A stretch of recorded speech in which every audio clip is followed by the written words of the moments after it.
warahmatullahi wabarakatuh. Ketemu lagi sama aku, Sri Oktavia, masih di channel YouTube Via Okta. Kali ini aku mau berbagi lagi informasi kepada kalian tentang pendudukan Jepang di Indonesia selama 3,5 tahun dengan segala bentuk kekejamannya. Sebelum masuk ke materi, pastiin kalian udah subscribe channel YouTube Via Okta. Jangan lupa di like, komen, dan kalau kalian suka dan kiranya bermanfaat, silahkan di-share.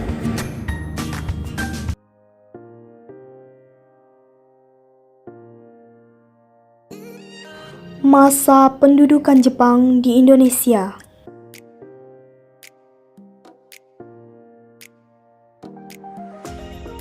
Modernisasi Jepang.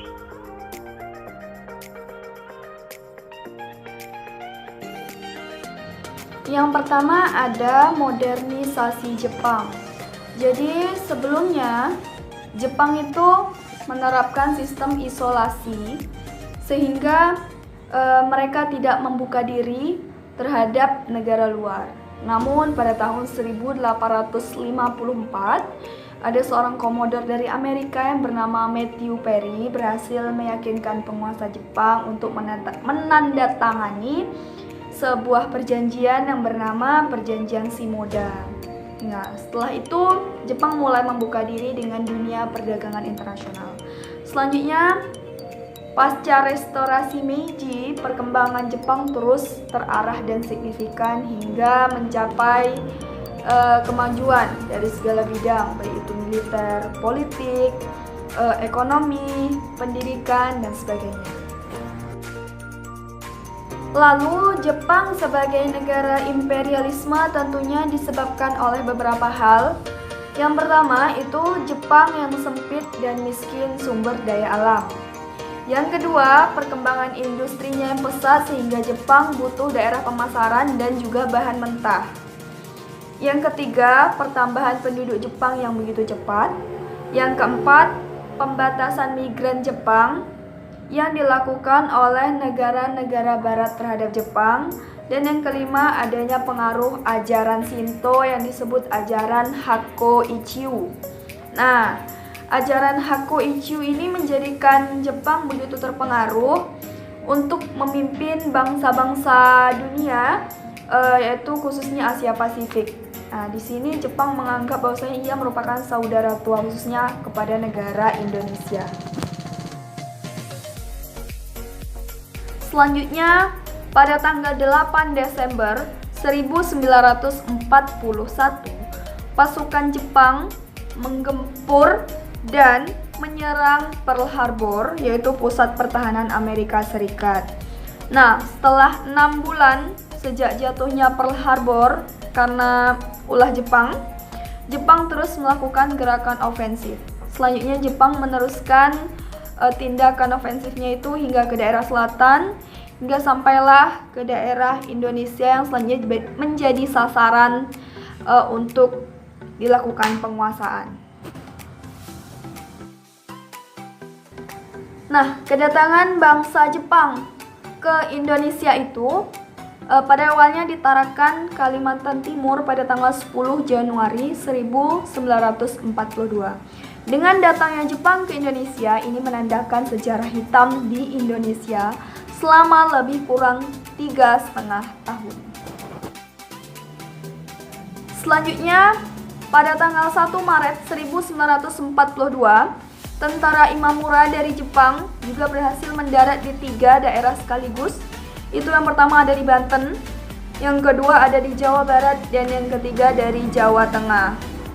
Dan selanjutnya pada tanggal 5 Maret 1942, Jepang menduduki daerah Bogor yang dipimpin oleh Kolonel Nesu. Nah, selanjutnya setelah itu secara bertahap Jepang terus menguasai daerah-daerah di Indonesia mulai dari Pulau Jawa hingga Pulau Sumatera. Nah, kenapa Jepang itu ingin sekali menjajah Indonesia? Karena seiring perkembangan zaman, kemajuan industri Jepang juga semakin pesat pasca restorasi Meiji. Akhirnya Jepang memutuskan untuk menduduki Indonesia karena Indonesia dikenal memiliki potensi sumber daya alam yang cukup melimpah dan ini dijadikan Jepang sebagai ajang untuk menjadikan Indonesia sebagai basis untuk mendukung potensi perang yang akan dilakukan oleh Jepang. Nah, di sini Jepang ingin berusaha menguasai khususnya minyak, tanah, karet, dan potensi sumber daya alam lainnya yang dimiliki Indonesia. Nah, Jepang menganggap Jawa bisa dijadikan sebagai pusat penyediaan seluruh bantuan operasional militer milik Jepang, dan Sumatera dijadikan sebagai sumber minyak, sebagai sumber bahan bakar untuk kendaraan perang mereka. Nah, teman-teman, jadi awal kekuasaan Jepang di Indonesia itu ditandai dengan penyerahan tanpa syarat tentara Belanda kepada Jepang pada tanggal 8 Maret 1942 yang tertuang dalam sebuah perjanjian yang disebut Perjanjian Kalijati yang dilakukan di daerah Subang, Jawa Barat. Adapun Belanda mengirim perwakilan yaitu Panglima Militer Terpoten, dan pihak Jepang diwakili oleh Jenderal Imamura. Perlu kita ketahui juga bahwasanya pada saat pertama kali Jepang tiba di Indonesia, penduduk Indonesia menyambut hangat kedatangan Jepang ini karena mereka menganggap bahwasanya Jepang itu adalah pahlawan penolong yang bisa membebaskan Indonesia dari jerat penjajahan, penderitaan dari penjajahan pihak kolonial Belanda. Pada saat itu, penduduk pribumi yakin bahwasanya kedatangan Jepang bisa membawa Indonesia untuk merdeka.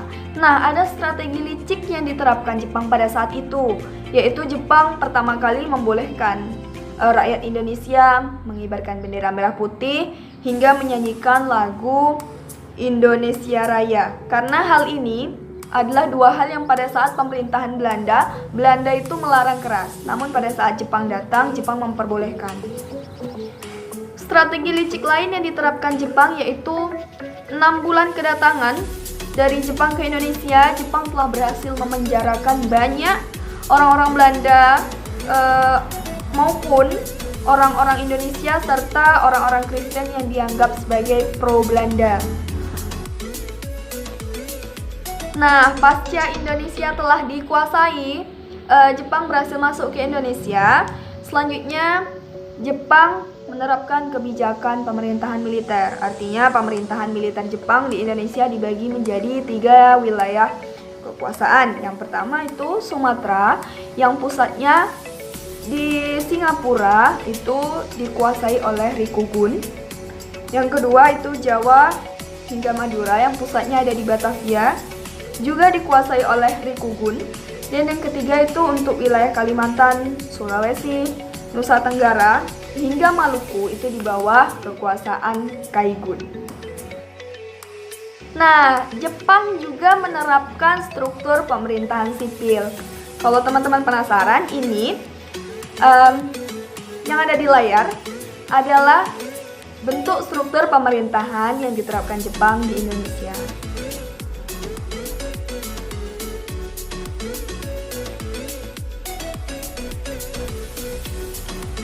Setelah berhasil meyakinkan penduduk pribumi pada saat awal kedatangan, selanjutnya Jepang melakukan tindakan berupa memeras kekayaan alam dan tenaga rakyat Indonesia itu sendiri.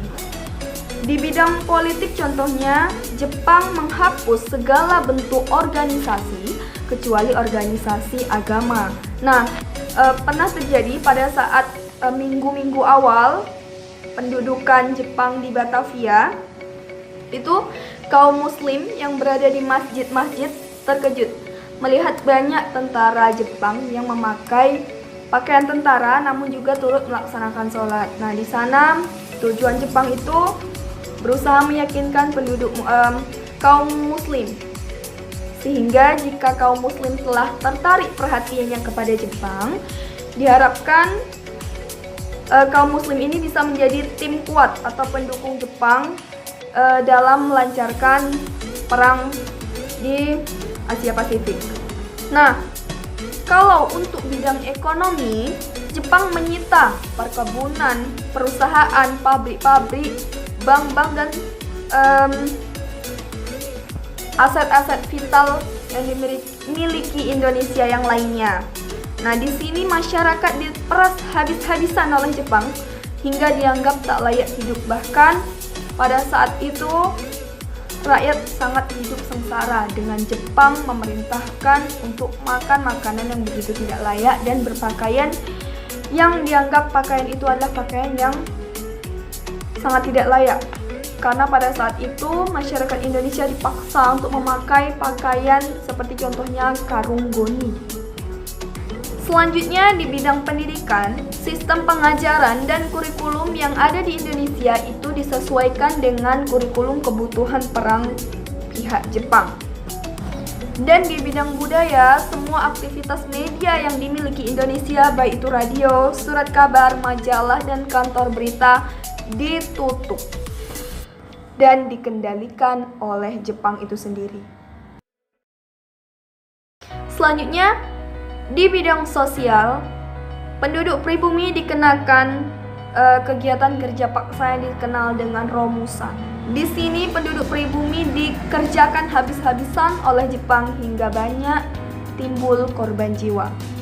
Selanjutnya kebijakan di bidang militer itu dibentuk organisasi-organisasi militer dalam rangka mendukung perang Jepang.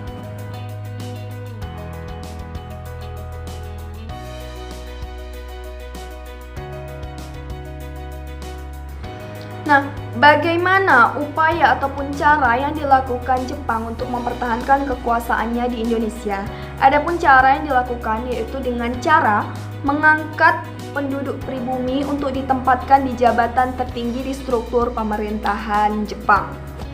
Selanjutnya, Jepang membentuk sebuah badan pertimbangan, baik itu di pusat maupun daerah, dengan mengandalkan orang Indonesia sebagai penasehat di dalamnya. Dan selanjutnya pemerintahan Jepang terus memikirkan untuk memanfaatkan pemuda-pemuda di Indonesia guna membantu pertahanan. Maka dibentuklah organisasi-organisasi bentukan Jepang di Indonesia. Nah, ini dia organisasi-organisasi bentukan Jepang pada saat pemerintahan mereka di Indonesia. Yang pertama ada Semboyan 3A. Yang kedua ada Putera atau Pusat Tenaga Rakyat. Yang ketiga ada Jawa Hokokai. Yang keempat ada Chuo Sangiin. Dan yang kelima ada MIAI.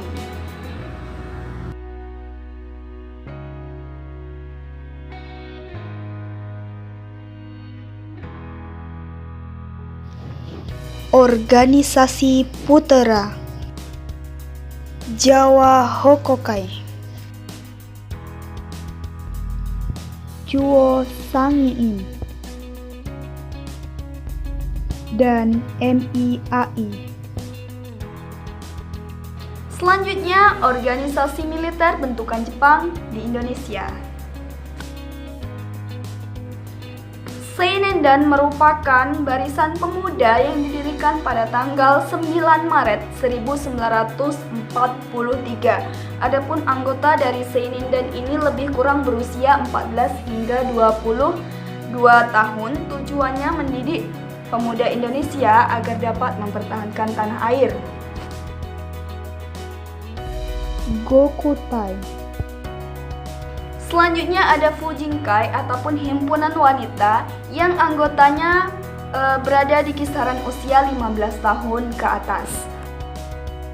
Tentara Heiho,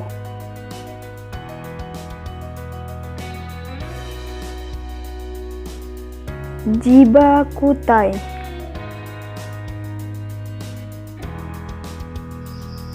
Peta,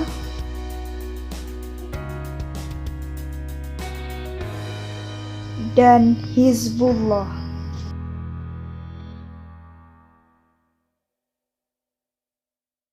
Jadi, intinya pembentukan organisasi militer oleh Jepang di Indonesia sebagai daya dukung Jepang untuk melangsungkan perang Asia Pasifik. Nah, Pada akhir tahun 1944, posisi Jepang terus terpepet karena akibat kekalahan dalam setiap medan peperangan melawan sekutu. Lalu, Perdana Menteri Koiso mengeluarkan janji kemerdekaan kepada seluruh negara jajahannya pada tanggal 7 September 1944 dalam sidang di Tokyo.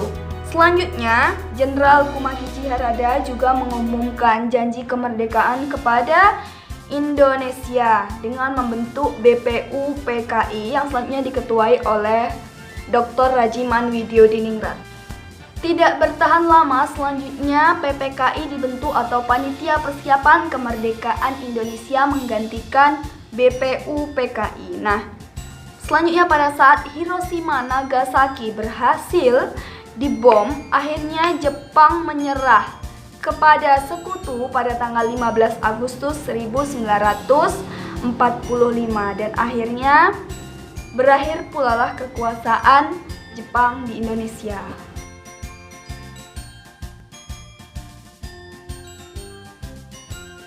Dan akhirnya pada tanggal 17 Agustus 1945 Indonesia resmi merdeka.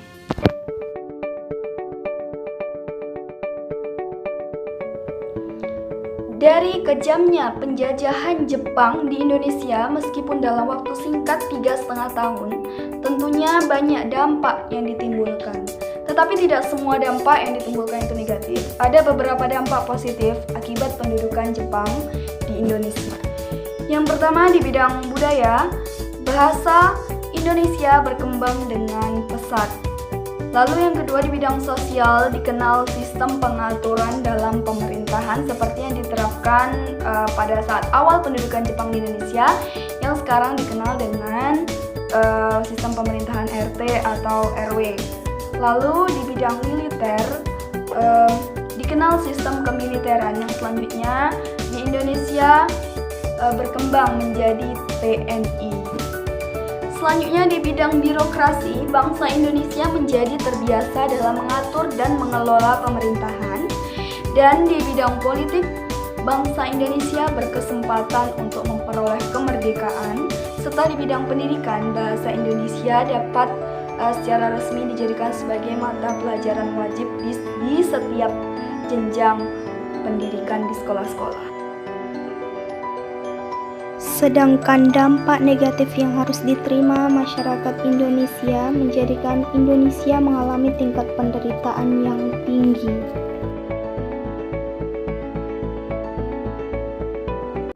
Oke guys, itu tadi penjelasan materi dari aku. Semoga bermanfaat untuk kita semua. Dan mohon maaf apabila sekiranya banyak kesalahan dan kesilapan dari penyampaian. Thank you so much for watching and see you next time on my video.